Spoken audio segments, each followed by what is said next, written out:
Welcome to cheekyricho's Souvlaki. We've got some fresh herbs out of our garden, some beautiful lean, heart smart lamb leg steak, which has been cut into chunks about so big, and we're going to marinate this in our Greek seasoning for a minimum of an hour or up to overnight, and I'll just show you how to do that. I have a Ziploc bag which has a double seal on it, and the reason I'm using a Ziploc bag is even in a sealed container sometimes the flavour of the garlic and the other herbs can permeate other food in the fridge. So if we pop it into a bag like so, fill it up with our meat and our marinade, seal it up. You can actually freeze it like that for later use or take it to your barbecue, and also it will be able to be stored easily in your refrigerator without contaminating the flavours of other food. The reason that we put it in a bag like so is we keep the inside of the seam clean, so it ensures a thorough seal. In with our meat. In with our oregano. You could use fresh oregano here. I'm using dried because that's what I happen to have at the moment. So good sprinkle of that, very Greek in flavouring. Good pinch of cracked pepper. We're not going to add salt at this stage because the salt tends to draw the moisture out of the meat and it will cause it to be toughened. Now we add our 2 cloves of garlic, freshly crushed of course.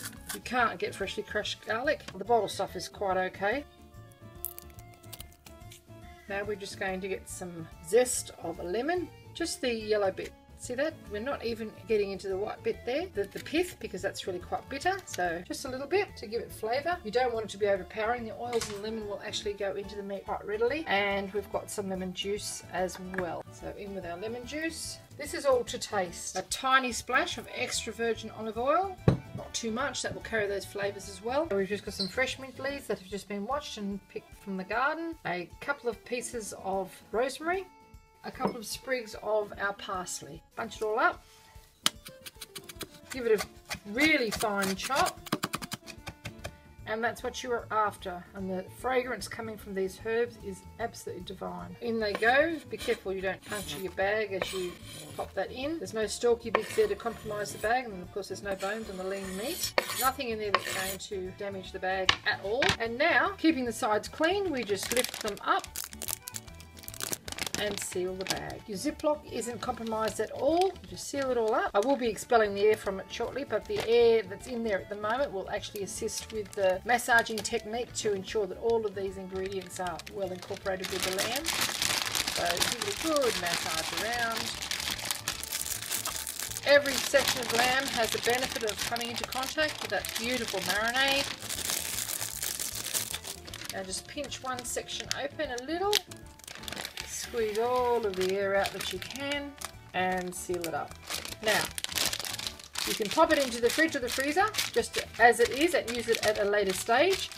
We're going to be marinating it for at least an hour, and I'll show you how to make tzatziki to have with it. You're looking at the beginning of our lunch. Okay, a little tip here is when you're using your skewers, wet them and soak them for about 20 minutes or so, and that will stop the food from sticking to them and also stop them from burning if you place them onto a hot grill. We're actually going to be using a pan this time, but it will assist in reducing the amount of how much the food sticks to the skewers. Okay, fully marinated now. We just grab our skewers and carefully, without spearing yourself, feed our lovely fresh lamb onto those skewers. Load them right up, making sure that they have got some of that marinade on them as they go. This is smelling really amazing. If you leave a little gap in between them, they actually will cook a little more evenly because the heat will be able to get all the way around. Little gap in between like so. The meat will shrink, but it will also allow the heat to cook all the surfaces. All you have to do, first souvlaki done, and continue with the rest. Okay, with our souvlaki prepared now, we are going to just fry them gently in a non-stick pan. You could use the grill with a little olive oil. We don't want this garlic to burn because it'll get really, really bitter, so we're just going to cook them until they're just cooked. Use one of those as a mop and pop our souvlaki into our pan, turning them frequently so that they get browned and cooked on all sides.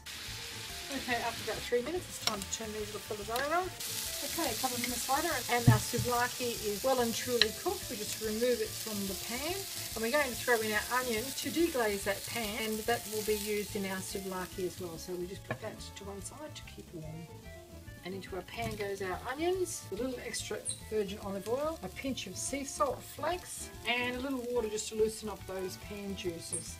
Mix it all around. It'll take on the flavours of that pan and the meat caramelised juices as well. Quite a low heat here. Okay, our caramelised onion has nicely sweated down now. It's taken up all those lovely flavours out of the bottom of the pan. It's smelling amazing. We're just going to put that to one side and our souvlaki is ready to assemble. And there you have it, Cheeky Richo's homemade souvlaki with our homemade tzatziki, our marinated lamb, lovely fresh Greek salad, and our homemade wholemeal pita bread. Have a little taste, shall we? Just get our pita bread, grab one of our souvlaki, and just pull our stick out.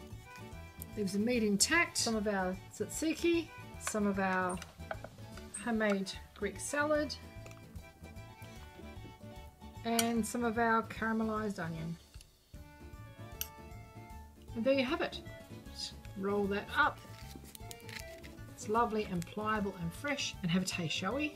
Fresh, full of flavours, tastes amazing. Thanks for watching. Cheeky Richo's homemade tzatziki.